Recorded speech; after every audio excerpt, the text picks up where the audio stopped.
ये कहानी सच्ची घटना पर आधारित है। आगरा के छोटे से गांव की है, जिसमें एक किसान रहता था। उस किसान के दो बेटे थे। दोनों में बहुत प्रेम था। बड़े बेटे का नाम राजेश और छोटे बेटे का नाम मोहित था। बड़े बेटे की शादी मोहिनी से होकर नव दुल्हन घर में आती है तो परिवार के सभी सदस्य खुशी मानते हैं।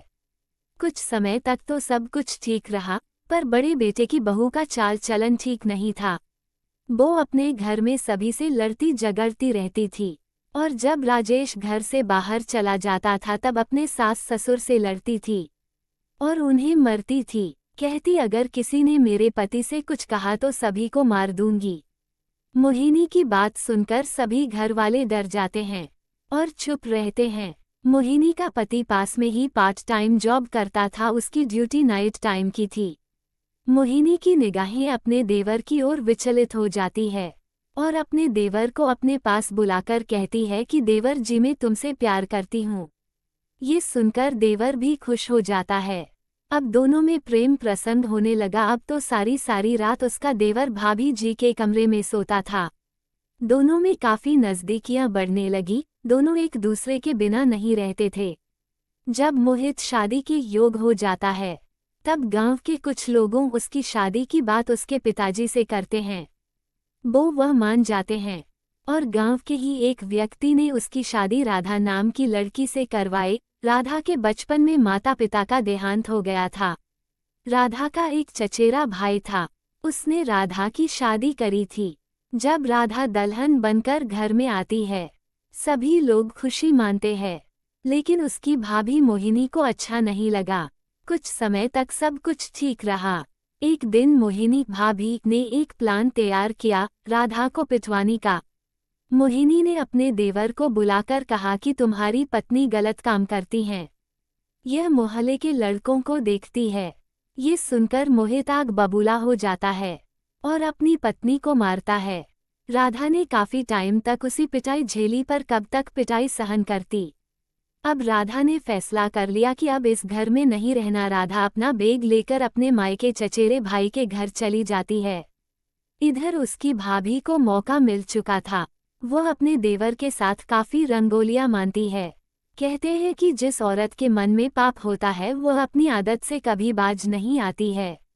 वह अपने देवर को अपने पास बुलाकर रहती है कि देवर जी, घर का राशन पानी खत्म हो गया है। आप ऐसा कीजिए कि आप कहीं प्रदेश जाकर नौकरी करके घर का राशन पानी ला सकते हैं।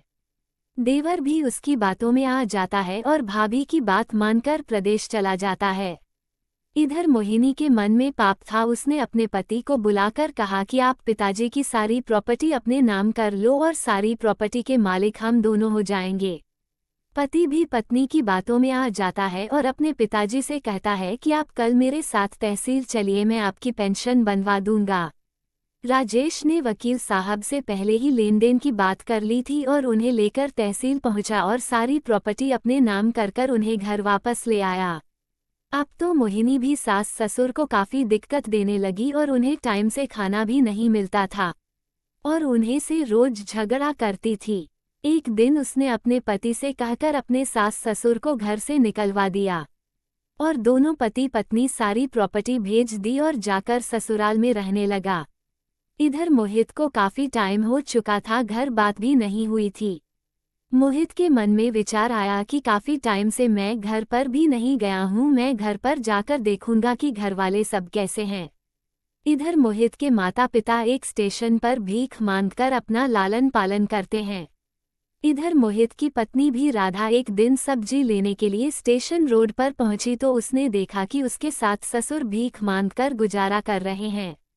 उसके मन में भी दया आ जाती है और वह भी अपने सास ससुर के साथ रहकर भीख मांगकर उनका लालन पालन करवाती है।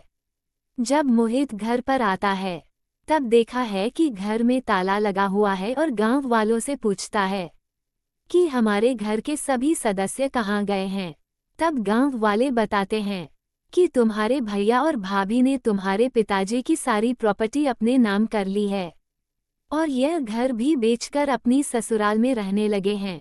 मोहित इतनी बात सुनकर मानो उसके पैरों तले जमीन खिसक गई हो। मोहित काफी देर तक वहीं बैठकर रोने लगा और फिर अपने माता पिता की खोज करने के लिए निकल पड़ा। कुछ दूर जाने के बाद उसने एक व्यक्ति से पूछा कि हमारे माता पिता कहीं आपको मिले हो। तब वो व्यक्ति बताता है कि आपके पिताजी एक स्टेशन पर भीख मांगकर अपना पेट का लालन पालन कर रहे हैं। वह दौड़ता हुआ वह स्टेशन की ओर निकल पड़ता है। जब स्टेशन पर पहुंचा तो उसकी पत्नी भी भीख मांग रही थी और माता पिता वहीं पर बैठे हुए थे। मोहित अपनी भाभी की बातों में आकर इस पत्नी को मारता पिता था। आज वही पत्नी उसके माता पिता का सहारा बनी हुई थी और अपने सास ससुर का जीवन यापन कर रही थी। ये देखकर मोहित का दिल पिघल गया और अपनी पत्नी को गले लगाकर काफी देर तक रोता रहा। मोहित तीनों प्राणियों को लेकर वहां से निकल पड़ा और एक मंडी के निकट जाकर झोपड़ी बनाकर रहने लगे और मंडी में सामान बेचकर अपना लालन पालन करते हैं। काफी टाइम तक ये चला रहा। उसने काफी पैसा कितना करने के बाद एक मकान बनाया था। वो मंडी में पूजा उठाया करता था और उसकी पत्नी घर पर बैठकर सब्जियां बचा करती थी। इधर राजेश के साले ने उसे चल कर सारी प्रॉपर्टी अपने नाम कर ली थी और उन्हें दोनों को घर से निकाल दिया था।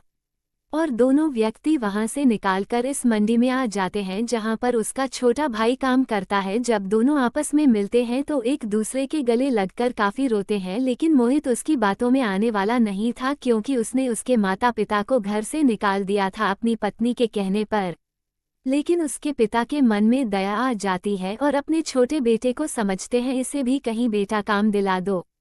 अब दोनों भाई आपस में मिलजुल कर रहने लगते हैं और एक अच्छी तरह से जीवन यापन करने लगते हैं। तो कहानी अच्छी लगी हो तो हमारे चैनल को लाइक व सब्सक्राइब करें। मिलते हैं अगली वीडियो में सोनू भाई की कलम से।